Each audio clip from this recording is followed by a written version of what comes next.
Bonjour à toutes, bonjour à tous, bienvenue dans ce nouveau numéro de RB Live, le grand débat, c'est le live de Revue Banque avec la MAFI, une émission comme à chaque fois à l'occasion de la publication d'un supplément de Revue Banque, déclin économique, comment l'Europe peut-elle rebondir? Et c'est vrai, vous le savez, le sujet il reste brûlant, il reste urgent bien entendu. Le rapport Draghi, il a tiré la sonnette d'alarme. L'Europe est un tournant confronté à un déclin de compétitivité, une incohérence réglementaire, un système financier fragmenté. Et dans ce RB Live, on va surtout explorer la réalité de ce décrochage et voir comment l'Europe peut rebondir. Je vais citer Jean-François Filiatre dans son éditorial de Revue Banque, de ce supplément, quand on explique que l'Europe a imposé à tous son modèle de finance durable. Vous savez, l'ESG. Que dit Jean-François Filiatre ? L'Europe a un problème avec son point G. Elle se passionne pour le E avec une brillante taxonomie, laisse croire avec le S qu'il existe un modèle social européen, mais se prend les pieds dans le tapis avec sa gouvernance. Si elle était un produit financier, dit-il, elle aurait le pire niveau. Alors beaucoup de questions, donc on est ensemble pendant presque une heure. On verra les racines du décrochage économique et financier de l'Europe, gouvernance fragmentée, aversion au risque culturel, dépendance excessive au financement bancaire, et puis on va étudier aussi les pistes, bien entendu, on ne va pas se contenter de constater des choses moches, bien sûr. Une supervision plus intégrée, peut-être. Un soutien accru aux PME via les marchés financiers, une relance de la titrisation pour diversifier les financements. On verra aussi ce qu'on peut espérer du label Finance Europe, vous savez, de 7 pays de l'UE, annoncé la semaine dernière. Et puis on verra également s'intéresser à l'effort porté sur les industries de défense. C'est une émission d'actualité aussi. Émission que vous pouvez suivre évidemment sur tous les réseaux de Revue Banque, le site internet que vous pourrez évidemment consommer en replay sur les réseaux sociaux. On va encore entendre pendant cette heure les meilleurs. Stéphane Giordano. Bonjour Stéphane. Bonjour Fabrice. Président de l'AMAFI, qui est partenaire de l'événement, l'association des marchés financiers. À ses côtés, il y a Fabrice de Marigny. Bonjour Fabrice. Bonjour Fabrice. Fabrice de Marigny, associé chez Forvis Mazars, contributeur justement dans ce supplément de Revue Banque, bien entendu. Adrien Camat, bonjour. Bonjour Fabrice. Adrien, l'un des auteurs, économiste, en charge du suivi de la France et de la zone euro chez Natixis CIB. Et puis Christian Saint-Etienne. Bonjour Christian. Bonjour. Économiste, professeur, entre autres au Conservatoire national des arts et métiers. Et puis alors, l'actualité, Trump et nous. Voilà, Trump et nous, c'est son dernier opus. Comment sauver la France et l'Europe? C'est chez Odile Jacob. Vous proposez des solutions concrètes, détaillées, pour permettre aux institutions européennes de s'adapter à un environnement en mutation accélérée, pour redonner évidemment à la France les moyens de la reconquête de sa souveraineté, de sa prospérité. On va y revenir parce que justement, vous apportez vous-même des solutions. Je disais, le constat. On va commencer évidemment par évaluer la réalité du déclin économique de l'Europe en explorant en quelque sorte bien les défis économiques, financiers de l'Europe. Tour de table. Tiens, Stéphane, décrochage, déclin, quel mot on peut utiliser? C'est quoi la réalité, clairement? Parce que là, comme on annonce ça, évidemment, le supplément, déclin économique, comment l'Europe peut-elle rebondir? On aime bien se faire peur parfois, mais c'est quoi la réalité? Alors, la réalité, c'est que l'Europe a accompli un certain nombre de choses au cours des années passées. Au cours des 30 dernières années, l'Europe a géré la réunification allemande, l'élargissement vers l'Est. Mais en même temps, on doit bien constater un décrochage en matière économique qui s'observe notamment via le décrochage en matière de PIB et de PIB par habitant. Ça tient notamment au fait que l'Europe, collectivement, a fondamentalement raté les dernières révolutions industrielles. Elle avait été au cœur des deux premières révolutions industrielles, seule du charbon, seule du pétrole. Elle a été complètement marginalisée dans les révolutions industrielles du digital. Et d'ailleurs, c'est quelque chose qu'on peut constater de manière assez frappante si on regarde les principales entreprises européennes. Les 40 ou 50 premières entreprises, leur moyenne d'âge dépasse 100 ans. Si on regarde les principales valeurs américaines en termes de capitalisation, les 10 premières n'existaient pas ou n'étaient pas cotées il y a seulement 25 ans. Ouais, donc ça, c'est l'une des raisons. Il y a des facteurs structurels, il y a des facteurs conjoncturels à l'origine de ce décrochage. Et vous dites, il y a plusieurs explications. Vous dites, je vous cite, l'Europe est au milieu du gué, avec une structure largement pilotée au niveau national, mais aussi depuis Bruxelles par la Commission européenne. Comment cette gouvernance duale, quelque part, contribue-t-elle à cette affaiblissement économique de l'Europe, Stéphane?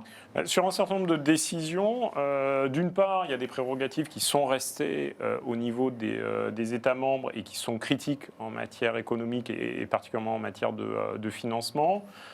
C'est notamment le cas de la compétence fiscale, mais aussi de la question de la gestion des systèmes de retraite. Systèmes de retraite, si on prend le cas des États-Unis, qui ont été complètement instrumentaux dans la capacité à booster le financement de l'économie, à leverager l'économie et à faire en sorte que l'économie soit aussi innovante qu'elle l'est aux États-Unis. Dynamisée. Et dans le même temps, on a une gouvernance européenne qui est assez structurée et assez forte. Et la tension entre les États qui restent vouloir affirmer dans un certain nombre de cas leur souveraineté et des structures qui se voudraient quasi fédérales, cette tension est quand même génératrice de pas mal de frictions et fait que l'Europe n'avance pas toujours aussi vite qu'elle le devrait. On va continuer le tour de table parce que les raisons, évidemment, elles sont multiples. Et puis vous aurez la parole, évidemment, avec vos questions, bien sûr, via l'interface sur le site sur lequel vous nous suivez. Donc en ce moment, cette émission spéciale de RB Live, je prendrai vos questions au fur et à mesure. Christian Saint-Etienne, quels sont les signes révélateurs du décrochage économique en Europe? Comment est-ce que vous le quantifiez? Comment est-ce que vous le qualifiez, ce décrochage économique? Est-ce qu'il s'agit d'un déclin structurel ou d'un revers temporaire lié à des perturbations mondiales? Alors, je ne sais pas, moi, les coûts de l'énergie, la géopolitique, etc., etc. Comment vous l'analysez, vous, Christian? Les deux. Les deux. Donc, alors c'est toujours difficile de mesurer un affaiblissement quand, pour 80% de la population, on continue de bien vivre. Bon.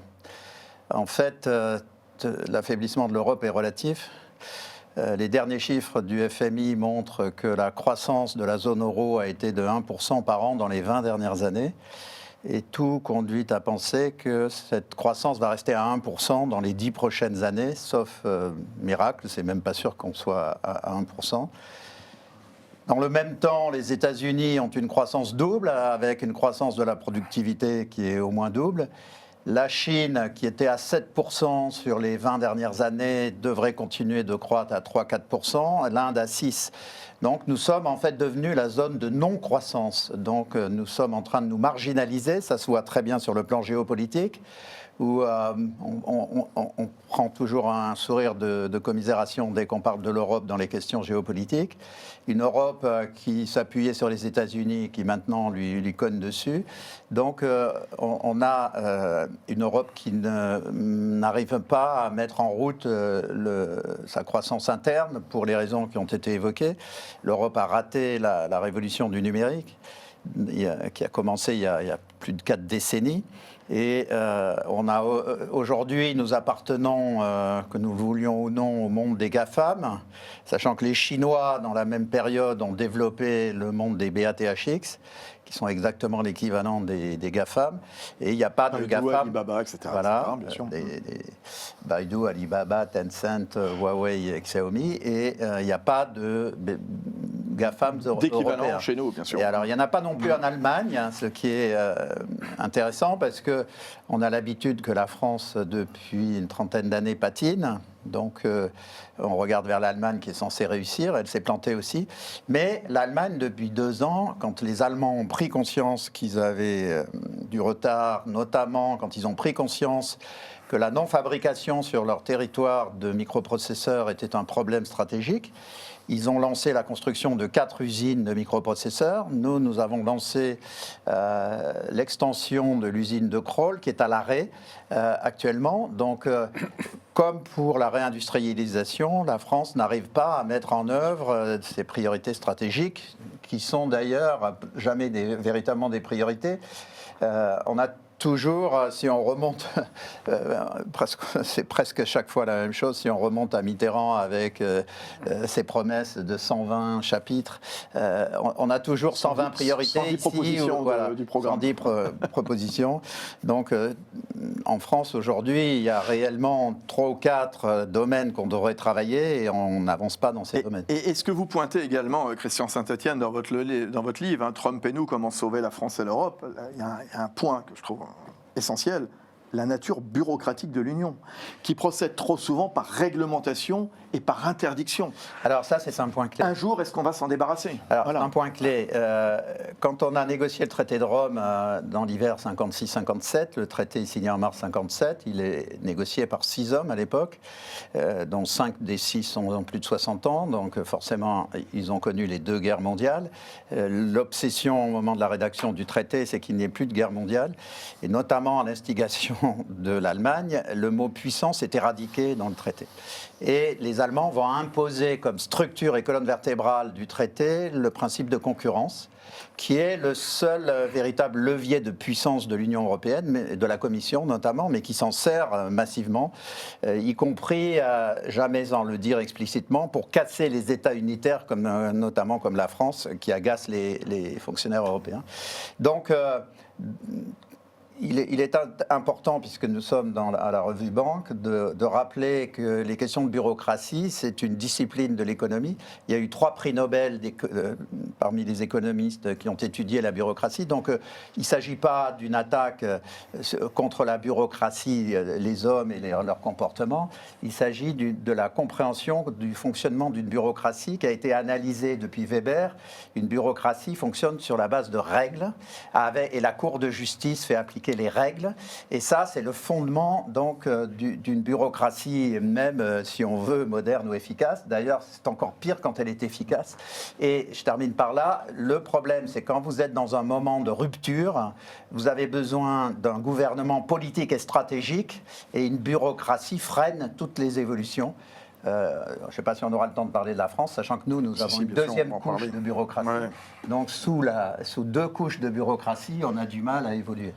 Adrien Camad, donc économiste chez Natixis CIB, vous, votre article dans ce supplément de Revue Banque se concentre sur le rôle de l'Allemagne dans la relance européenne. Vous notez que le modèle exportateur allemand est mis à l'épreuve par les changements mondiaux. Au-delà de l'Allemagne, quelles explications vous donnez à ce décrochage, ce déclin, enfin je ne sais pas quel mot vous utilisez vous. Décrochage, c'est le bon mot. Je pense que le rapport Draghi pose le bon diagnostic, et j'aimerais revenir sur ce que dit. Il qualifie la situation de l'Europe d'existentielle, ça vous êtes d'accord avec lui, bien sûr. Il faut réagir, et Christian le disait justement, sur les facteurs structurels et conjoncturels, et un des enjeux aujourd'hui, c'est que la partie qui est conjoncturelle ne devienne pas à nouveau structurelle. Donc je vais donner un petit peu quelques chiffres qui sont assez frappants, c'est un peu notre métier économiste, sur ce décrochage. En début des années 2000, on avait un écart de PIB, de PIB, qui était de l'ordre de 15% entre la zone euro et les États-Unis.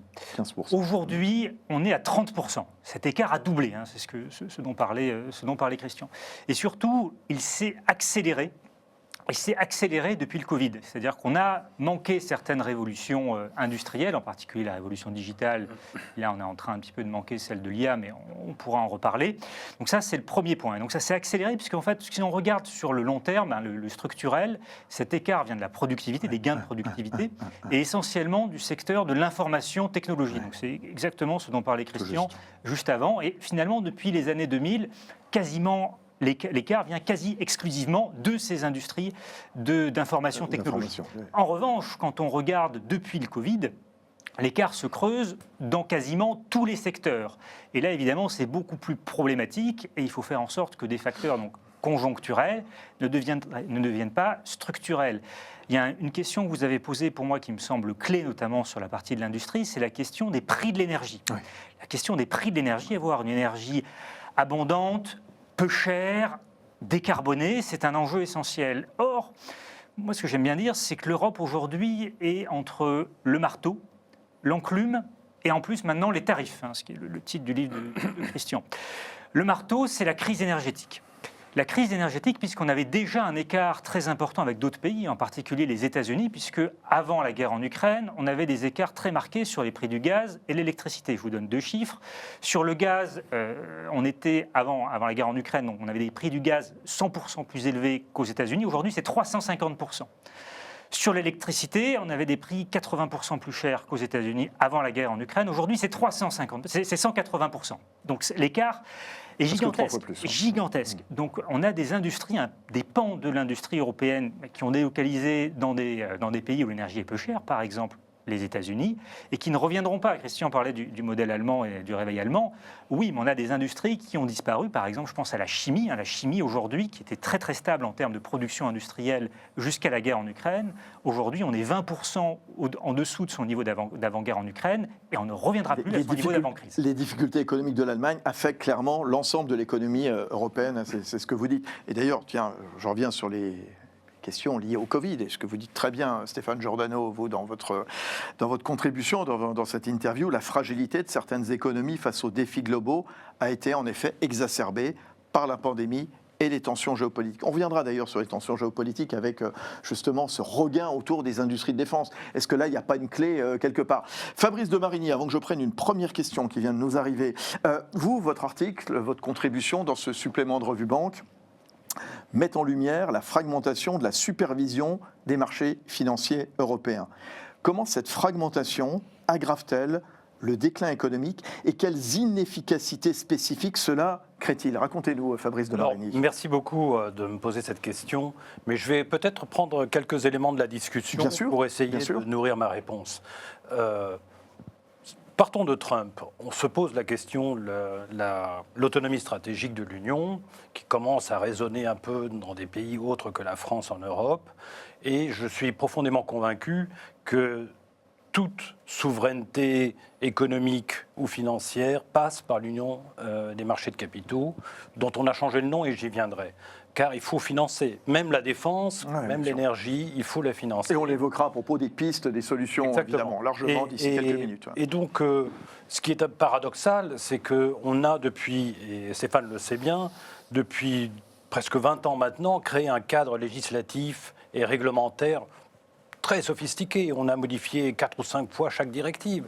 Et pourtant, ce cadre juridique et réglementaire si parfait ne se traduit pas concrètement dans les faits par un financement de nos économies, plus par les marchés que par le crédit. Et donc on le voit, la part du financement par les marchés stagne, la part relative des financements par les marchés de l'Europe dans le monde diminue en 15 ans et le nombre de sociétés cotées dans les 100 plus grandes sociétés cotées dans le monde européenne est passé de 10% à 5% en un peu plus de 5 ans. Donc, pour caricaturer un petit peu, j'ai l'impression qu'en France, ce qui nous arrive, c'est qu'on fait du capitalisme sans capital.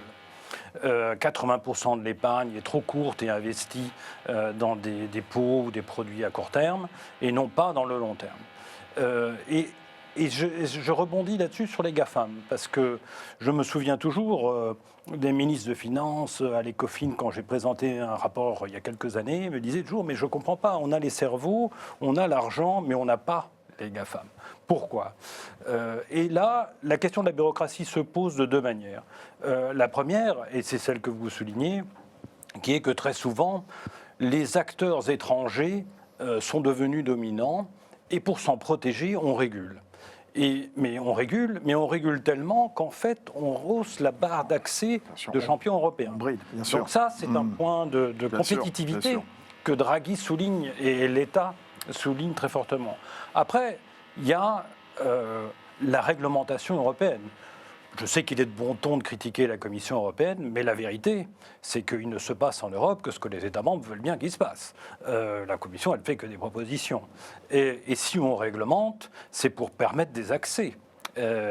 Et donc, oui, peut-être il y a une règle européenne, mais ça veut dire qu'on en gomme 26 autres nationales, et ça permet aux acteurs de pouvoir passeporter leurs services. Donc c'est la logique du marché unique. Mais comme les États membres ne se font pas confiance, ils veulent le plus de détails possible dans les règles pour être sûrs que quand ils agréent un acteur qui va venir chez eux, c'est à peu près le même niveau. Et donc, c'est la méfiance sur les États membres, entre États membres, qui crée l'excès de bureaucratie. Alors après, ils sont les premiers à s'en plaindre. Et vous le disiez aussi, quand ils transposent, ils en rajoutent parfois une couche. Et donc, c'est ce jeu de méfiance entre États membres qui est la vraie cause de cette bureaucratie excessive. On va prendre une question, puis on reviendra aussi dans un instant aussi sur les pistes. Bertrand qui nous demande, tiens, ça va vous rappeler quelque chose, Stéphane. Il y a un empile. Il nous dit, et en France, l'immobilisme politique suite à la dissolution du 9 juin ne bride-t-il pas l'économie ?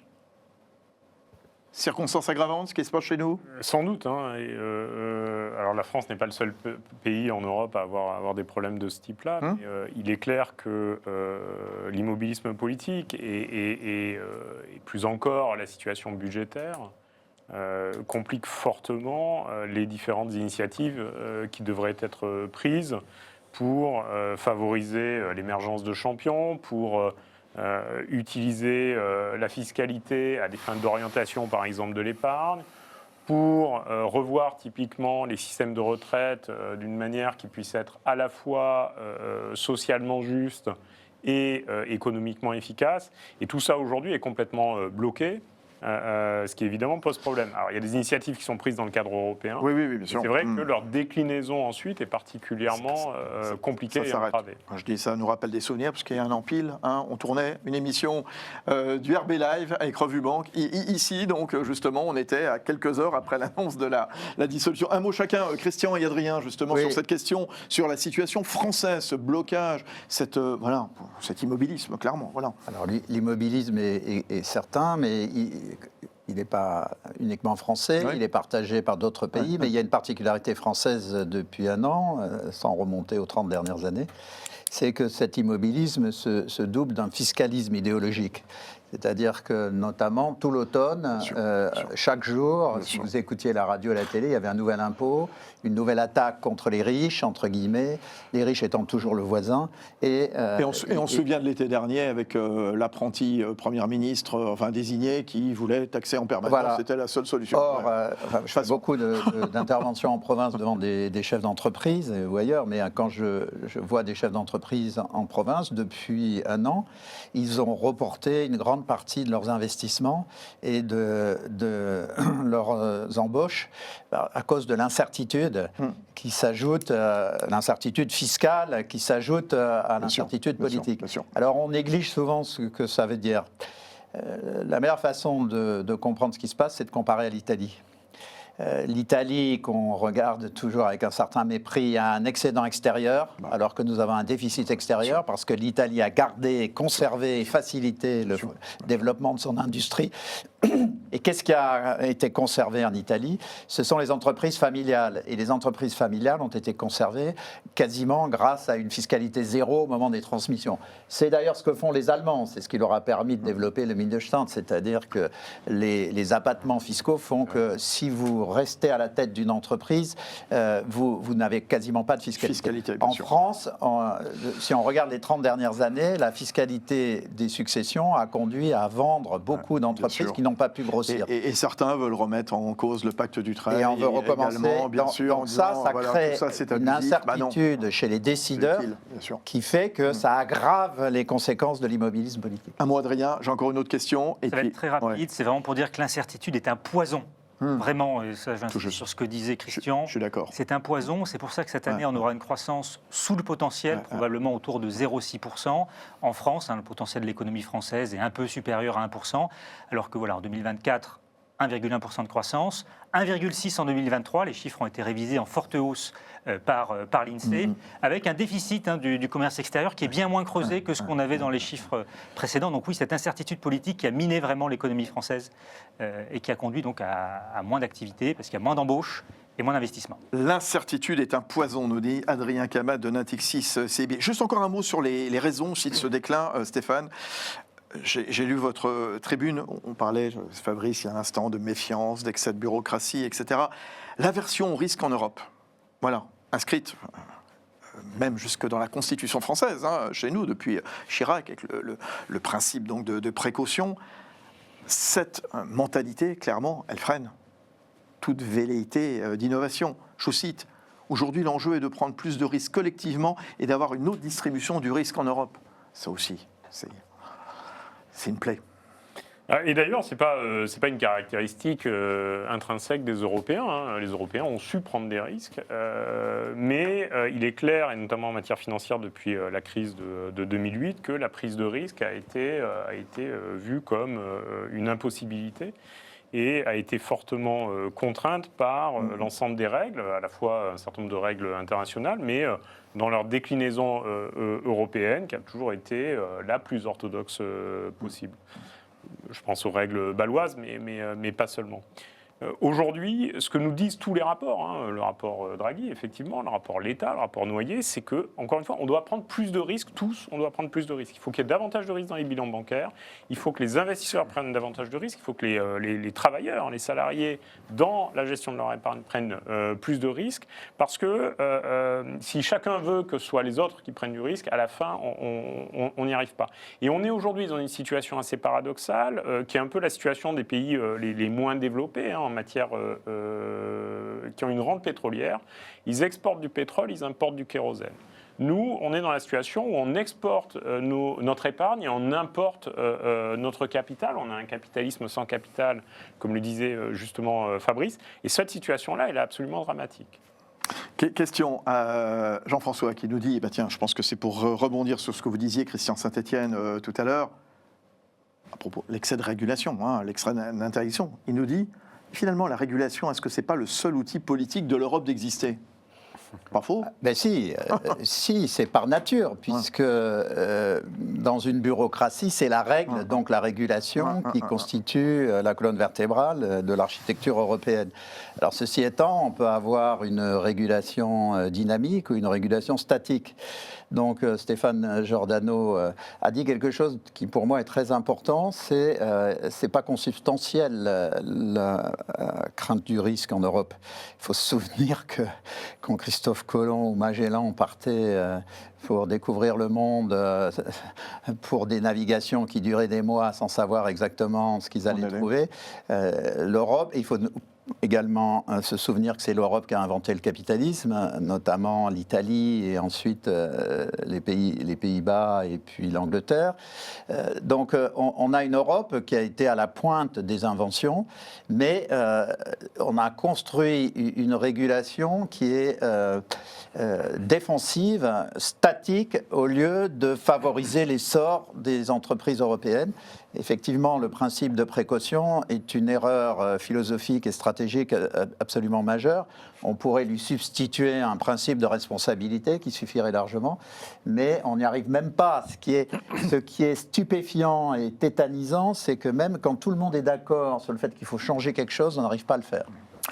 Les voies du rebond. Alors maintenant, les voies du rebond européen, on l'a vu, il est clair que l'Europe fait face à une avalanche, en tout cas une accumulation de problèmes de gouvernance, d'aversion au risque, ce que vous nous disiez une poignée de secondes, donc Stéphane Giordano, vous le président de la MAFI, des dépendances économiques, des régulations, etc., plus évidemment tous les sujets géopolitiques du moment. Comment l'Europe peut-elle rebondir ? Quelles solutions concrètes, justement ? Parce que c'est une nécessité, justement. C'est quoi vos pistes à chacun, justement ? Tiens, qui veut démarrer ? Fabrice de Marigny, s'il vous plaît. Merci beaucoup. Je vais continuer sur le même filon qui est celui du financement. L'argent est le nerf de la guerre. Et il y a une chose qui s'est produite que peut-être personne n'a complètement remarqué ou comprise. Il y a eu un changement de nom. On parlait de l'Union des marchés de capitaux. Et moi, personnellement, il y a déjà 4 ans, j'avais proposé qu'on en change le nom.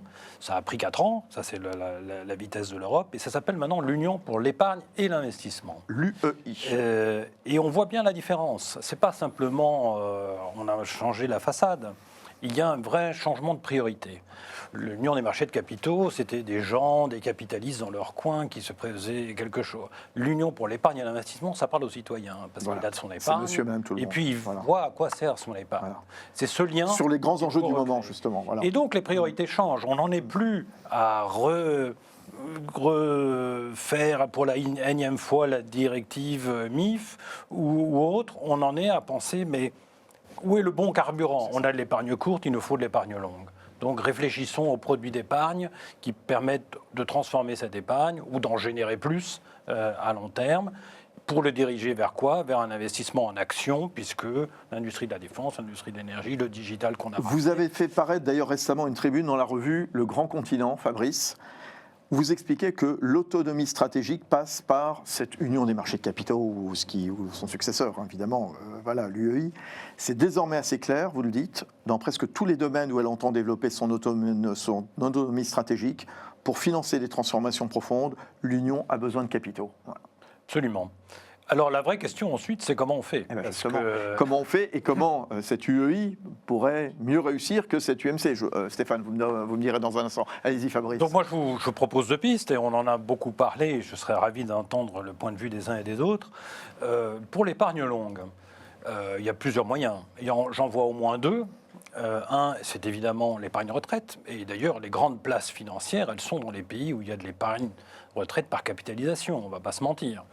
Mais les choix, c'est un choix politique, c'est un choix social, et on voit avec quelles difficultés, même des modifications dans la répartition est difficile. Imaginez une discussion sur la capitalisation, mais pourquoi pas?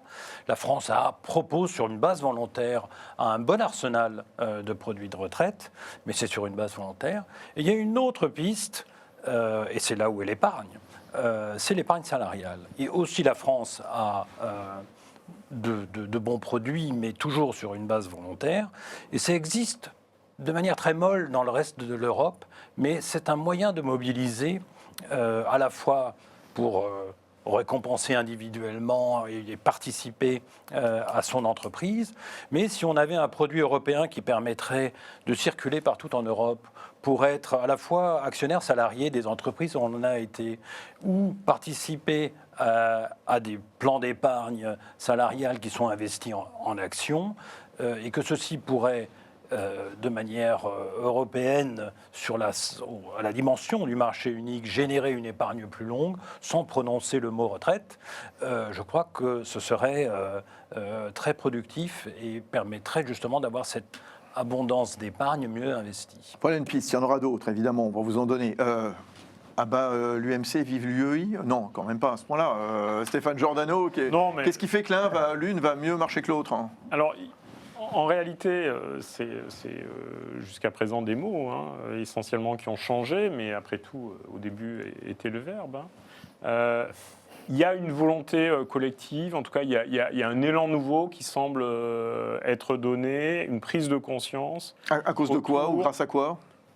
Un certain nombre de circonstances. D'abord le décrochage, qui est devenu qui est devenu évident à tous, et puis le renouvellement des institutions européennes, avec le changement de commission, les élections européennes, qui ont permis de renouveler un petit peu le discours. Mais le citoyen de base, en a-t-il vraiment pris conscience? Est-ce qu'il est prêt justement à changer quelque part son comportement? Le citoyen de base, l'UMC, ça ne lui parlait absolument pas. Justement. Le marché de capitaux, justement. Et c'est pour ça que Fabrice insistait sur le fait que l'UEI, voilà, l'épargne, voilà, ça pouvait parler davantage. C'est la façon dont ça va descendre au niveau des citoyens européens en matière d'offres qu'on leur fait, et en matière d'offres, y compris politiques, sur les questions des systèmes de retraite, c'est fondamentalement politique, et puis des offres qu'on leur fait également en termes de soutien fiscal, c'est-à-dire comment est-ce que fiscalement on va essayer d'orienter l'épargne vers le long terme. Donc de ce point de vue-là, il y a un vrai changement entre l'UMC et l'UEI. Et après, toute la question, ça va être, est-ce qu'on va réussir à changer un certain nombre d'approches, notamment au niveau de cette bureaucratie européenne qui était évoquée, pour privilégier des décisions efficaces, une certaine agilité réglementaire, et à la fin, atteindre cet objectif d'allocation de l'épargne.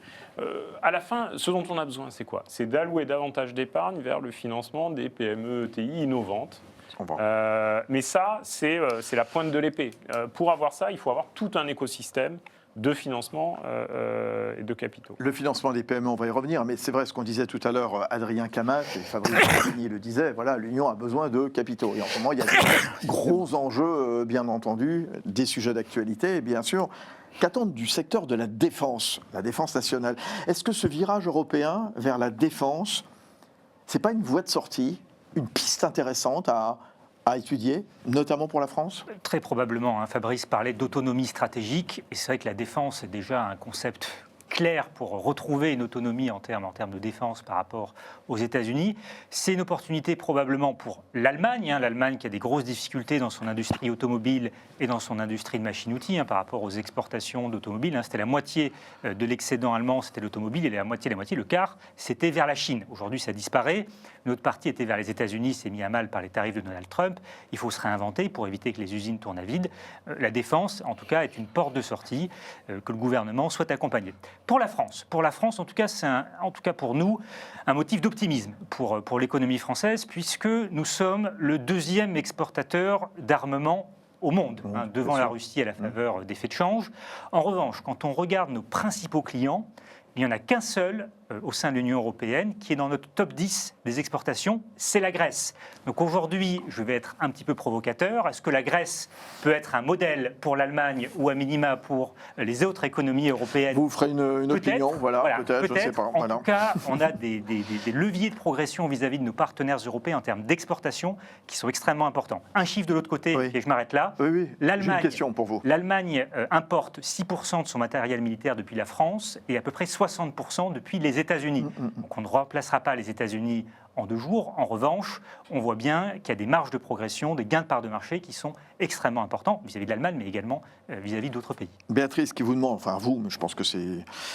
Quelles initiatives pourraient renforcer l'union des marchés européens et comment cela se manifeste-t-il différemment en France et en Allemagne? Au niveau des marchés européens, oui. Je ne sais pas si j'ai exactement tous les éléments pour répondre à cette question. En revanche, ce qu'on peut dire déjà, c'est qu'il y a la mutualisation, le fait d'avoir des entreprises peut-être de défense commune, et ça, c'est des choses qui, pour nous, vont être extrêmement importantes pour arriver à soutenir l'industrie. Ce dont ont besoin ces industriels, vous en parliez en termes de sécurité fiscale, de sécurité réglementaire, il y a aussi la question d'avoir des commandes de longue durée. Si on veut mobiliser l'épargne, c'est avoir des commandes de longue durée, en particulier pour l'industrie de l'armement, qui est une industrie qui fonctionne sur le long, voire sur le très long terme avant d'ouvrir des usines et de lancer des capacités de production. Il faut des commandes fermes qui viennent notamment des différents États membres de l'Union européenne. À propos d'industrie, tiens, Stéphane qui nous demande, la question que je vais vous poser, Christian, la France a-t-elle des atouts? Oui, je vous la pose parce que dans votre livre, ce que vous dites, Trump et nous, comment sauver la France et l'Europe? La France en grande difficulté du fait de sa désindustrialisation accélérée depuis un quart de siècle, qui est à peine stabilisée aujourd'hui, et de la situation de ses finances publiques, conserve néanmoins beaucoup d'atouts pour rebondir. Alors justement, c'est quoi les atouts de la France selon vous? On a déjà un territoire qui est extrêmement bien situé, mais qu'on utilise mal. Si on veut réindustrialiser, on dispose maintenant de travaux qu'on ne connaissait pas, qui n'existaient pas il y a 3 ou 4 ans. Donc la France, en 2023, qui est le dernier chiffre disponible, le poids de l'industrie manufacturière en France était de 9,7%. C'était 5 points de moins que la moyenne de l'Union. Si on voulait regagner ces 5 points, les travaux dont je parlais ont permis d'établir que pour gagner 1 point, il faut 10 000 hectares. Donc si on veut regagner 5 points, il faut 50 000 hectares, dont 40% pour mettre des usines. Donc oui, 40% en retravaillant les friches et 60% avec des nouveaux terrains. Or, donc ça fait 30 000 hectares de nouveaux terrains et 20 000 hectares de friches qu'il faudrait d'ailleurs... Alors, j'ai passé 6 ans aux États-Unis, je ne proposerais pas ça si j'étais aux États-Unis, mais la France étant la France, je pense qu'il faut créer, paradoxalement, une agence foncière nationale qui travaille avec les agences foncières régionales, et il faudrait se donner un objectif sur 7 ans d'acheter 50 000 hectares qu'on nettoierait, qu'on préparerait. Il ne faut pas que ce soit des décisions qui soient prises à Paris. En travaillant sur tous ces sujets, j'ai appris que la logistique est essentielle dans l'industrie, qu'elle peut représenter 6 à 8% des coûts de production, et que donc il faut travailler avec non seulement les industriels, mais les logisticiens qui ne veulent pas forcément s'installer dans les vieilles zones industrielles. Donc il faut voir avec eux, dans une vision prospective à 30 ans, où est-ce qu'ils souhaiteraient s'installer, et donc avoir une politique d'achat systémique de ces terrains et de préparation. Mais il faut également avoir une politique pour alimenter en énergie électrique ces terrains, parce que l'industrie du futur, elle est électrifiée électrifier, les robotiser, les numériser. Juste, Donc si on n'a pas d'électricité sur ces terrains, on ne va nulle part. Or, RTE, et je finis par là, pour montrer que tout est en fait une question de planification stratégique, RTE est en train de finaliser ses plans d'investissement à 10 ans. Si on n'intègre pas les nouvelles zones industrielles qu'on souhaiterait développer dans les plans de RTE, on aura des terrains sans électricité. Actuellement, quand une industrie s'installe sur certains terrains, il faut 2 ans pour être accordé avec les niveaux de puissance souhaitables. Donc tout ça doit être planifié. On a un président de la République qui est là depuis 7 ans, qui depuis 2 ans, 3 ans parle de réindustrialisation, parmi 100 autres sujets. La réindustrialisation, comme la restauration de l'école primaire, comme la reconstruction de notre outil de défense, ce sont 3 ou des 4 priorités sur lesquelles on doit se baser. Parce que si on travaille sur 100 priorités, on n'arrivera à rien. Fabrice de Marie. Oui, je voulais rebondir un peu sur cette idée de la longueur de temps pour l'investissement et les questions d'instabilité qu'on évoquait au tout début. Vous vous plaignez de l'instabilité en France, mais il y a des lieux où c'est bien plus instable, où peuvent se décider du jour au lendemain que vous êtes bienvenu ou malvenu dans un bureau ovale, et vous ne savez même pas pourquoi. La conséquence de cela, c'est que l'Europe va apparaître comme un lieu de stabilité. Un lieu où il y a un état de droit. Peut-être que ça ne va pas assez vite, peut-être qu'on se plaint, mais on peut aller se plaindre et on a des tribunaux qui tranchent. Et il y a donc une possibilité de faire des investissements sur la durée. Et donc, on va être relativement attractif dans la décennie qui vient. Maintenant, quelle conclusion en tirer? Je pense que la conclusion qu'il faut en tirer, c'est pas que, attendons que tout vienne à nous. Au contraire, je pense que c'est le moment ou jamais où il faut accélérer sur toutes les modernisations que l'on souligne autour de cette table, que ce soit pour faciliter les financements, que ce soit pour faciliter les transformations industrielles, pour prendre le virage de l'intelligence artificielle, qu'on aimerait ne pas rater, comme on a raté celui des réseaux sociaux et du digital. Et donc, c'est le moment d'accélérer, puisque finalement, on va être une terre d'accueil des investissements. Bien sûr, c'est le moment, mais il faut le faire, il faut le vouloir, il faut retirer tous les écueils et toutes les barrières que vous avez. Et que les États membres bien se faire confiance et avoir la même vision. Je reviens juste parce que, Stéphane, c'est vous qui évoquiez tout à l'heure les PME, les ETI. Dans le supplément de Revue Banque, Vincent Le San, chez Ports-en-Par, BNP Paribas, qui explique, qui rappelle qui fait ce constat, souvent relié à l'image des sociétés du CAC 40, la bourse est un univers de PME d'ETI. Sur les 655 entreprises cotées en France, 535 sont des PME ETI. Le supplément qui met en avant des initiatives comme le Listing Act, le manifeste pour le financement des entreprises, comment ces mesures peuvent-elles favoriser l'accès des PME au marché financier? Stéphane Giordano, la MAFI. Alors, ce qui est extrêmement important, c'est encore une fois, c'est d'augmenter le levier de notre économie. Et ce qui est intéressant d'ailleurs, c'est que aujourd'hui, au niveau national, c'est probablement un tabou, au niveau politique. Au Parlement européen, à peu près tout le monde est d'accord. À peu près tout le monde est d'accord là-dessus. On a besoin de prendre plus de risques, on a besoin d'ajouter du levier financier dans notre économie. Et il faut le faire, y compris et presque surtout, sur les PME ETI. Ça ne veut pas seulement dire des entreprises qui sont cotées en bourse. Il y a également un gros travail à faire sur tout ce qui est private equity. Et pour faire ça, il faut globalement une allocation de l'épargne qui soit une allocation longue et qui soit une allocation orientée vers les actions. Alors à cet égard, vous le mentionniez tout à l'heure, il y a eu la semaine dernière un accord entre 7 pays membres autour d'un label européen pour l'épargne longue. On va rappeler ce label Finance Europe de 7 pays de l'Union européenne. Alors, je ne vais pas faire toute la liste, il y a le Luxembourg, l'Estonie, l'Espagne, les Pays-Bas, l'Allemagne, enfin bon bref. Les banques et les gestionnaires d'actifs pourront proposer des produits d'épargne aux caractéristiques similaires, fléchés vers les entreprises. 3 conditions. Les entreprises européennes doivent peser au moins 70% du produit d'épargne. La durée, c'est de 5 ans. Investissement en actions. Donc, ce que vous dites, vous, c'est un début de financement de l'économie. C'est une bonne chose. C'est pas une goutte d'eau, quand même. Alors, il faut que ça ne soit pas une goutte d'eau. Mais justement, tout le problème qu'on va avoir, c'est quel soutien à cette initiative. C'est-à-dire qu'aujourd'hui, de l'épargne, on en a, elle est abondante, elle est presque surabondante, elle est mal orientée. Comment est-ce qu'on l'oriente mieux le fait de faire savoir, le fait d'accroître l'éducation financière des citoyens européens, c'est extrêmement important. Mais à un moment donné, il faut aussi des incitations fiscales. Incitations fiscales qui, comparativement, vont rendre l'investissement en Europe plus attractif que l'investissement hors d'Europe, et qui, au sein de l'Europe, vont rendre l'investissement en actions plus attractif, même si plus risqué, que l'investissement en obligations ou le fait de rester sur des comptes bancaires. Adrien Kaman, Natixis CIB. Oui, pour rebondir sur ce qui a été dit, vraiment cette notion d'îlot de stabilité au sein d'un océan de prédateurs pour l'Union européenne, c'est vraiment quelque chose qui nous paraît essentiel et qui redonne de l'attractivité à l'Europe, ça nous paraît être un point clé. Et sur la réallocation de l'épargne dont vous parliez, oui. On est à un moment où finalement, qui sont les principaux détenteurs d'US Treasuries en dehors des Américains et de la Fed? Ce sont les Européens. Et donc, à un moment, on a toute une partie de l'épargne européenne qui sert aujourd'hui à financer les États-Unis dans un contexte où, en tout cas, on a une plus grande instabilité de la part des États-Unis. Peut-être qu'une partie de cette épargne pourrait probablement être réallouée en Europe. En tout cas, c'est probablement un levier qui pourrait être mobilisable.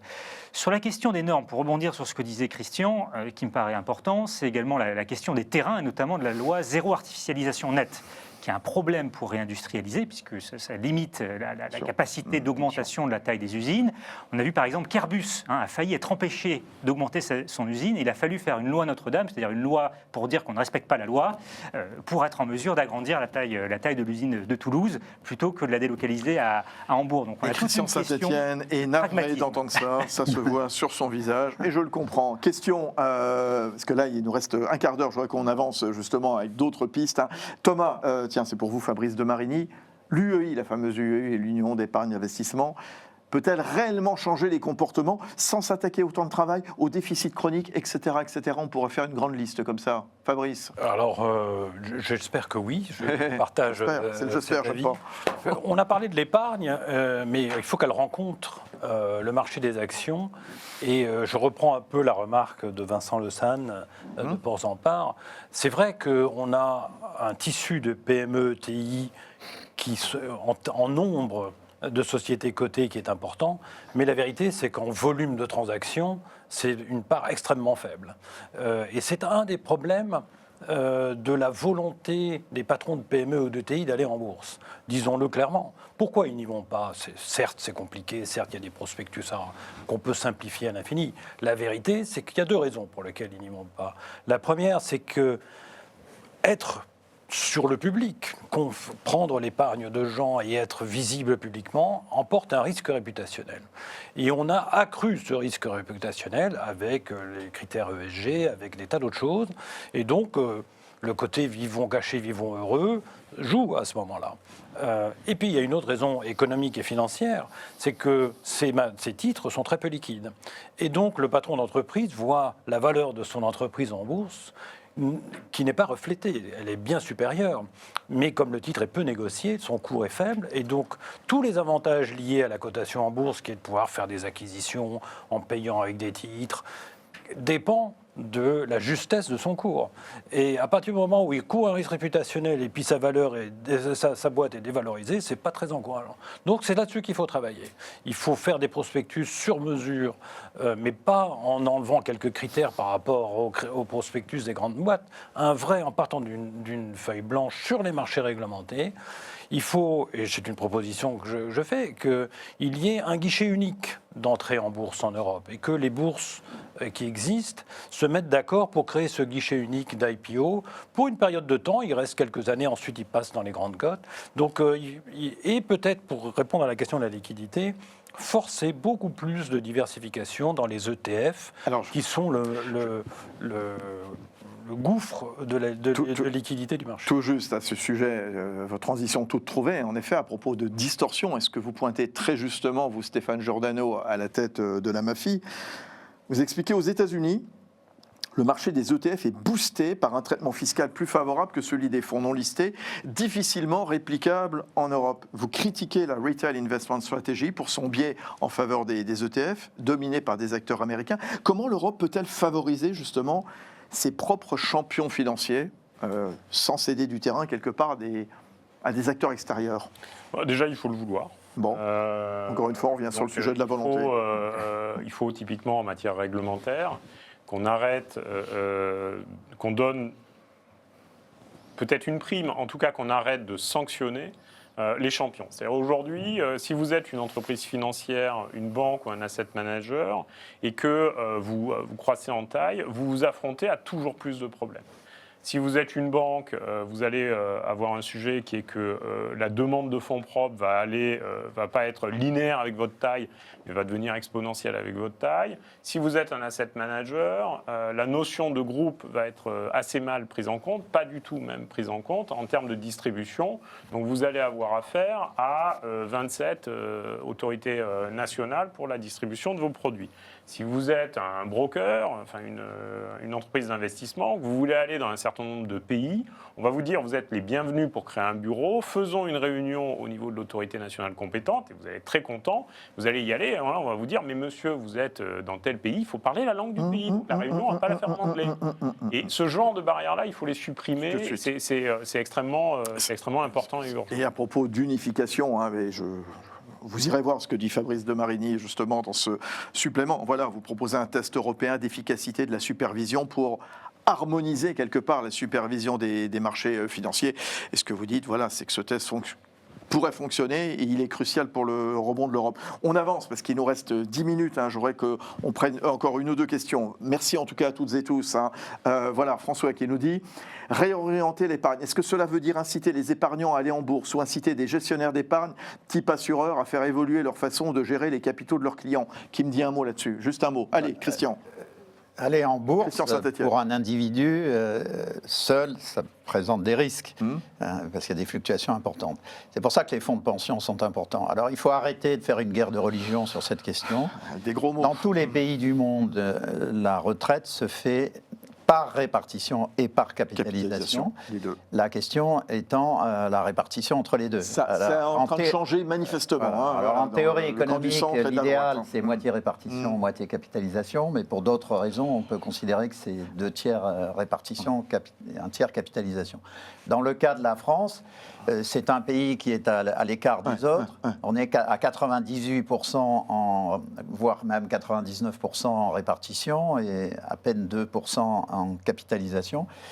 Or, si on crée des fonds de capitalisation, au moins pendant la durée de constitution des fonds, qui est d'une vingtaine d'années, on investit d'abord en actions.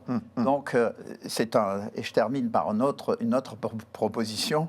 On dit toujours, et on le dit beaucoup en ce moment sur les télévisions, que la capitalisation est très inégalitaire. C'est une imbécilité absolue.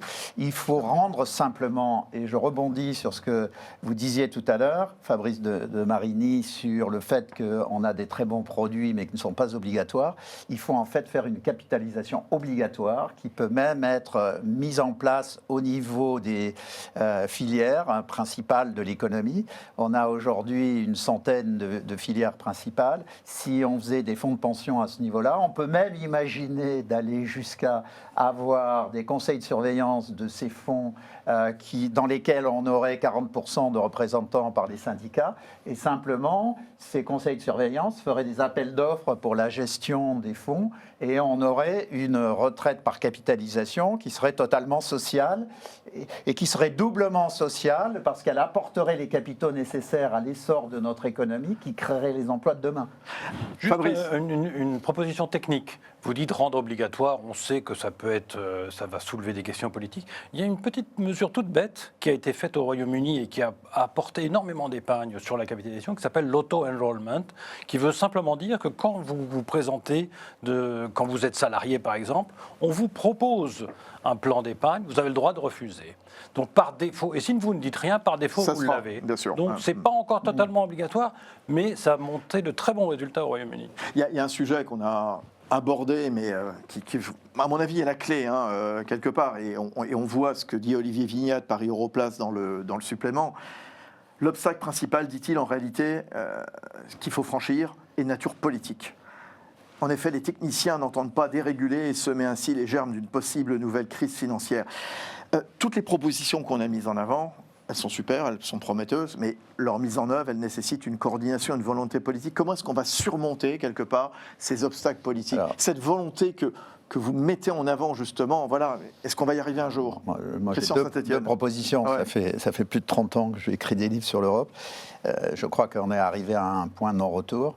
Donc je pense que le système étant totalement bloqué, il faut envisager une révolution du système institutionnel et que la Commission européenne devienne le secrétariat politique du Conseil européen, de telle sorte qu'on passe d'un fonctionnement bureaucratique à un fonctionnement politique et stratégique, parce que les membres du Conseil européen sont responsables devant leur peuple, alors que les bureaucrates européens sont responsables devant personne. Ça, c'est la première évolution nécessaire. Et l'autre, par rapport à tout ce qu'on disait, il n'y a pas besoin de faire les choses à 27. On pourrait, par exemple, avoir des propositions qui fassent que entre 5, 6 ou 7 pays, il faut au moins France, Allemagne, Benelux. Mais si on démarre à 5 sur effectivement des documents uniques pour développer des produits, ça entraînera les autres et ça permettra d'avancer rapidement, sachant que si on fait ce que je viens de dire, on doit pas être loin d'avoir 60% de l'épargne européenne. Justement, Adrien Kamat, l'Allemagne ou quel autre pays peut jouer justement un rôle de locomotive sans une coordination européenne plus forte? En tout cas, effectivement, passer à la majorité ou à la majorité qualifiée plutôt que la majorité absolue, déjà, c'est un premier levier. Et effectivement, revoir l'Allemagne avoir des ambitions européennes est une très bonne nouvelle. Nous, ça fait 20 ans qu'on attend que l'Allemagne dépense plus pour l'Europe, et dépense plus plutôt que d'avoir un déficit qui revient très faible pour un pays qui a une démographie qui est peu favorable. Aujourd'hui, en tout cas, ce virage de la défense, ce virage probablement européen, pour nous, est une très bonne nouvelle, parce qu'on parlait de la France, l'Allemagne est notre premier partenaire qui est à l'arrêt depuis 2019. Donc on souffre aussi de la faiblesse économique de nos partenaires, et à commencer par notre principal partenaire, l'Allemagne. Donc on peut espérer que ce plan de 500 milliards d'investissements sur 10 ans soit vraiment une bonne nouvelle pour l'Union européenne, mais également pour la France. Et Isabelle, qui s'interroge justement sur la titrisation en Europe, l'idée de prendre une créance, la transformer en titre financier. Peut-être question que je vais vous poser, Stéphane Giordano. Comment convaincre les décideurs politiques et le public de son utilité pour financer l'économie réelle? Bon, c'est un peu ce qu'on lit aussi dans le supplément, là, sous la plume d'Olivier Vignat. Stéphane, qu'est-ce que vous pouvez dire? Alors, il faut comprendre le mouvement auquel on doit procéder en termes de financement des entreprises. On peut le comprendre par une analogie comptable. Ce dont on a besoin, c'est deux choses. C'est diminuer la dépendance dans ce bilan aux éléments bancaires, et par ailleurs faire passer du bas de bilan au haut de bilan, c'est-à-dire au capital, une certaine masse financière. Diminuer la taille de bilan qui dépend des banques, ça veut dire un certain nombre, un certain volume de passifs, c'est-à-dire d'épargne, doit quitter les bilans bancaires pour aller s'investir dans l'économie. Mais face à ça, il faut que le volume de l'actif bancaire diminue aussi. Le seul moyen de faire diminuer le volume d'actifs bancaires, c'est la titrisation, c'est-à-dire un mécanisme qui permet de réallouer les risques entre les acteurs et qui est déconsolidant pour les banques. La titrisation, ça a fait partie des grands leviers de la financiarisation de l'économie américaine entre les années 70 et les années 2000. Les outils de la titrisation préexistaient aux années 70, puisque la première agence de titrisation a été créée pendant le New Deal. Mais ça a été vraiment développé à partir des années 70, en parallèle du développement des fonds de pension. Donc c'est absolument indispensable d'avancer à la fois sur la réallocation de l'épargne et sur la relance du marché de la titrisation en Europe. Fabrice de Marigny, un mot avant qu'on se dise au revoir. Oui, je voulais juste revenir sur cette remarque. On peut donner tout le pouvoir au Conseil, certainement, mais aujourd'hui, c'est lui qui bloque. Ce n'est pas la Commission. Et donc, c'est cette confiance, ce besoin pour les États membres de voir leur intérêt propre uniquement et de faire des concurrences. Chacun pense qu'il peut être la place financière de toute l'Union européenne. Et tant que ceci existera, on ne créera pas un marché unique financier, sauf le moment où ils comprendront qu'ils sont une porte d'entrée d'un très très grand marché unique, une des 27 portes d'entrée. Et c'est ce saut-là qui n'est pas encore intervenu, qui a eu lieu au moment de l'euro, mais là, on ne l'a toujours pas. Alors, on a vu que les solutions existent, mais voilà, leur mise en œuvre dépend Je rejoins là sur Christian, ce point. Saint-Étienne, Non, ouais. mais effectivement, dans l'évolution que j'évoque, on met fin à l'unanimité de la prise de décision et je propose 3 majorités. Une majorité normale de 65% des États à 65% de la population. Lorsque les États considèrent qu'ils ont un intérêt majeur dans une décision, ils peuvent invoquer une surmajorité de 75% des États, 75% de la population. Et on pourrait remplacer l'unanimité par une triple majorité de 85% des États, 85% des populations, qui permettrait d'éviter les blocages par les tout petits pays, puisqu'il faut rappeler que, on le dit pas, si on le dit pas, c'est pas complet. Il y a 5 renégats financiers à l'intérieur des 27 qui pratiquent des politiques de concurrence fiscale qui sont donc l'Irlande, les Pays-Bas, le Luxembourg, Malte et Chypre. Bien, voilà. Et ces 5 pays ensemble bloquent tout un ensemble d'évolutions où l'Irlande, par son taux d'imposition à 12,5, fait une concurrence fiscale insupportable aux Bien autres, sûr. parce que dans une vision d'une économie libérale ouverte, il faut impérativement qu'il y ait les mêmes règles fiscales et sociales, sinon il n'y a pas ce que les Américains appellent le level playing field, et ça c'est quelque chose qui est absolument vital si on veut aller vers la constitution d'une Europe forte. Il faut donc, je le disais, ces solutions existent. Pour les mettre en place, il faut de la volonté. Il faudra une crise. Voilà. Non, je pense qu'il faudra une crise. Comme Une crise d'une violence inouïe. Comme s'il n'y en avait pas. Mais bon, Alors, passons. toujours, Voilà, on il a faut du toujours courage, un il faut de la débat. volonté, il faut de la confiance, vous l'avez dit. Je cite Jean-François Filiat une nouvelle fois, qui nous dit, voilà, le titre de ce supplément évoque un rebond. Voilà. Quand on parle de rebond, quelque part, c'est positif, parce que comme le disait le rapport Draghi, la question est peut-être plus existentielle. Pour terminer, vous êtes optimiste quand même? Non, mais ce que je voulais dire, c'est que des émissions comme celle-ci, Ouais. où on essaye de penser Bien sûr. l'avenir, les gens disent Bah oui, mais ça... rien ne bouge. En fait, je pense que la rupture va venir, à la fois en France et en Europe. Et c'est très important de réfléchir en amont, parce que dans les moments de rupture, on n'a pas le temps de réfléchir. Donc les propositions qui sont faites autour de cette table, elles sont sur... Il faut la diffuser cette émission Voilà. à la place du journal de 20h de TF1. Et Clairement, surtout, il faut voilà. l'envoyer On à prend tous les l'engagement. commissaires européens et à tous les députés européens. Optimiste quand même, Christian? Je pense qu'on va s'en sortir parce qu'on a du capital humain et du capital financier. Si on s'en sort pas, c'est qu'on est nul. Bon, Adrien Camat. Oui, il faut être raisonnablement optimiste. On a tous les atouts pour y arriver. Bon, Fabrice de Marigny. Oui, très optimiste parce que je pense que l'Allemagne revient dans le jeu. Super. Le mot de la fin, ça sera le président de la MAFI, Stéphane Giordano, optimiste. Il faut l'être. Il faut l'être. On a effectivement un certain nombre d'atouts. On Je a vous demande pas s'il un faut l'être. chemin qui est Est-ce que vous relativement l'êtes Voilà. clair. Donc maintenant, il faut avancer. Il faut avancer. Merci à tous les quatre. C'était passionnant. Donc évidemment, émission à retrouver évidemment sur tous les réseaux de Revue Banque, de la MAFI, bien sûr, en replay. Merci à tous ceux et celles qui nous ont interpellés via cette tablette pour vos questions, vos remarques. Merci à tous les quatre. Merci Fabrice de Marigny, Merci à associé vous. chez Forvis Mazars. Adrien Camat, économiste en charge du suivi de la France et de la zone euro chez Natixis CIB. Christian Saint-Étienne, Trump et nous, comment sauver la France et l'Europe. Voilà, c'est son livre qui est sorti il y a 2 semaines chez Odile Jacob, livre totalement d'actualité. Et puis merci Stéphane Giordano, partenaire donc de cette émission, président de la MAFI. On se retrouvera dans 6 mois, ou peut-être avant, j'en sais rien. Manifestez-vous, on veut une émission un peu plus souvent. Voilà, en tout cas, rendez-vous en décembre. Très bon été à toutes et tous.